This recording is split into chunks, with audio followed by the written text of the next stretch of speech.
Week 5 is all about recognizing the importance of the people around us, our family, friends, mentors, and broader community.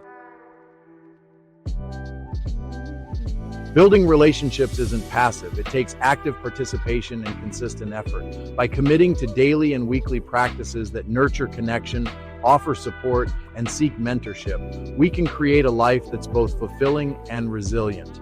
Meaningful connections often grow into strong relationships that deeply enrich our lives. The more we invest in these relationships, the more rewarding life becomes, not just for us, but for everyone we impact along the way.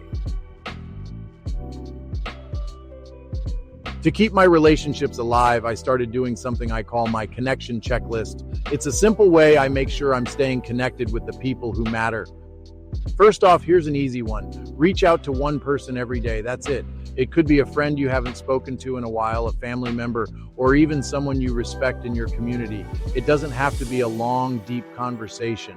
A quick text like, "Hey, just thinking about you, how's life?" can go a long way. Why do this? Because relationships are like plants. You can't just water them once a year and expect them to thrive. A little effort every day keeps them alive and strong. And let's be real, when you're going through a tough time, you'll be glad you nurtured those connections. Now here's where it gets even better. Once a week, do something supportive for someone else. Maybe you help a friend move, give advice to a colleague, or volunteer for a cause you care about. It doesn't have to be huge. Sometimes just listening to someone vent is the best thing you can do. And hey, it's not just about giving. If you're struggling, don't hesitate to reach out and ask for help. Relationships are a two-way street. When you give and when you allow others to give back, it strengthens the bond. It's about showing up for each other.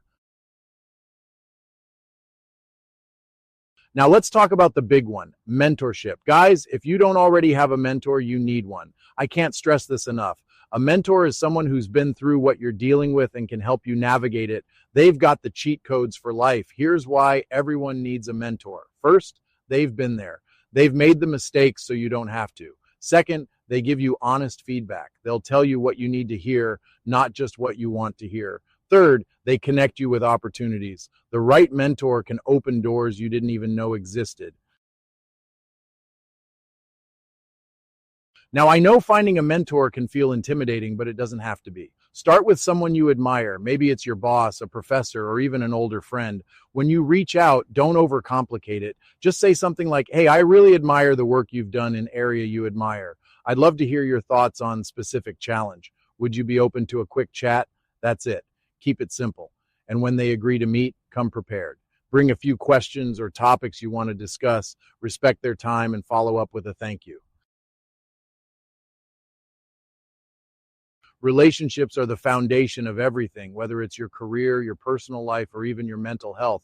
And trust me, when you put in the effort to strengthen your connections, life feels a whole lot less lonely and a whole lot more meaningful. All right, that's it for me. Now go text that friend you've been meaning to check in on or send that email to a potential mentor.